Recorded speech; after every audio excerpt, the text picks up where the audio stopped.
para naman sa flood control. Sir, in-invite daw po siya dito sa DOJ, tapos hindi daw po siya... Kasi katabi ko siya eh. Katabi ko siya. And then I saw his affidavit. So, I talked to him bago ako umalis. Kinausap ko siya. Sabi ko, punta ka sa opisina ko bukas. Sabi ko, 10 o'clock. Hindi, 9:30 ka na pumunta para maaga tayo. Sabi ko, gusto mo ba na pasundo kita? Hindi, sir, ako nang bahala. Alam ko yun. Yun lang. Wala pa rin ulit, sir? Hindi pa na... Hindi ko pa nakakausap ulit eh. Hindi ko na nakita ulit. Pero siyempre, we're taking... if he's around, we're taking statements seriously. Di ba? And we will ask the right questions along the way, very soon. Hindi na po siya, sir, nag-reach out sa DOJ? Hindi pa. Although, I will try to talk to Mike Defensor to have him come over because Mike Defensor is supposed to have handled Gutesa along the way, and Mike Defensor is a good friend also. Nakasama ko na dati yan. Sir, kasi wala kayong hawak na papel, wala kayong hawak ng affidavit. Pero sir, yung mga sinabi na po niya sa Senado, pwede na ba yun? Enough na ba yun? Okay, under oath yun. Pwede na gamitin yun. Kasi, ang ginawa niya, binasa lang niya man yung affidavit na sinabit sa Senado, yung affidavit, pero binasa niya under oath. So that already stands as a statement under oath in the Senate records. It's an official statement. So we'll be working on that also. Sir, Siyempre. May issue po kasi yung pagka-notary po nung affidavit. Hindi ko na ano yan. It's something that has to be asked.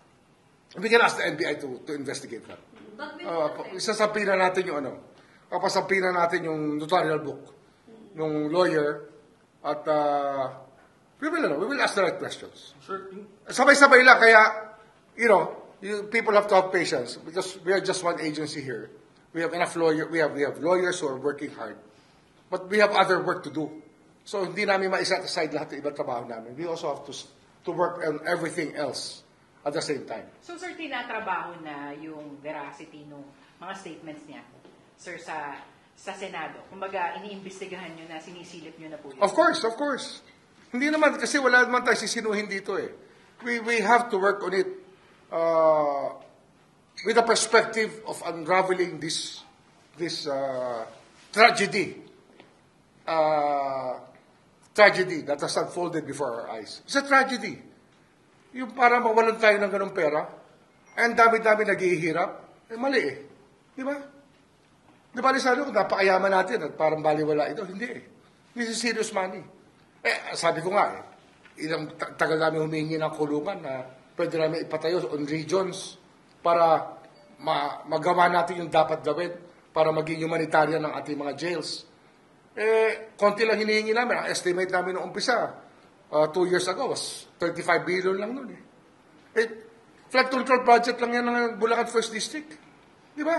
Ito, buong correction system natin, maaayusan na natin with 35 billion pesos 2 years ago.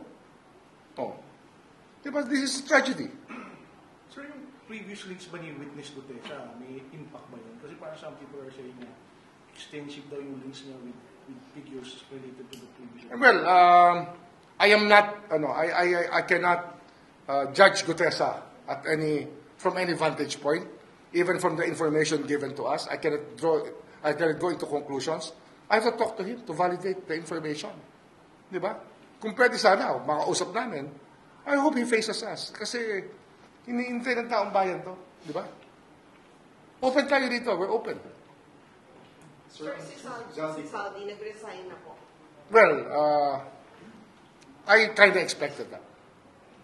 Kasi ayaw niya nang maobliga ng Congress. Ano na po, sir, yung next?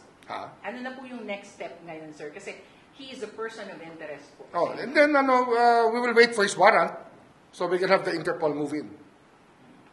We'll wait for his warrant. So, sir, hindi nyo na rin na-expect na magpaparamdam sa inyo, magpapadala kahit counter-affidavit? I don't think so.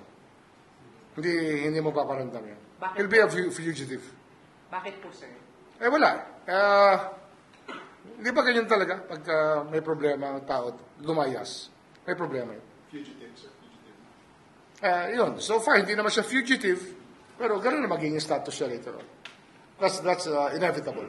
Sir, update on his whereabouts on the side of DOJ last time? Spain yata, Spain. Spain na siya ngayon, sir. Sir, yung Blue Notice, na-apply na natin siya. I haven't followed up. Kahapon lang yun, kayo naman, no? Sa araw lang yun. Hindi ganun kabilis yan. Hintay lang kayo. Sa kanya. Makaka-apekto ba yun? Hindi makaka-apekto yun. If you're a fugitive from justice, then you are. Interpol, it will be there to help us. Oh. Sir, may message ba kayo kay Mr. Go? Well, we have to face the music. Diba? Harapin mo yung charges. And if you say that you are innocent, then due process is always here. Sinabi niya kasi, sir, noon proper forum daw siya. Kaya nga. Oh. We will be able to publish it kung gusto niya. Yung aming subpoena. Tsaka yung, kaya naman, we don't really want to be publishing affidavits when it's already preliminary investigation. Hindi natin ginagawa yun. Sir, naglabas Gagaling ng Supreme Court sa atin. Ginawa natin yun. Hindi naglabas pwede po yan. ng warrant of arrest yung Mandaluyong Court kay Rowena Garma. May update po ba kung nasa naman siya? Hindi ko pa na-check. I think I was engaged the whole day. I wasn't able to check on that. At tomorrow, malalaman ko yan.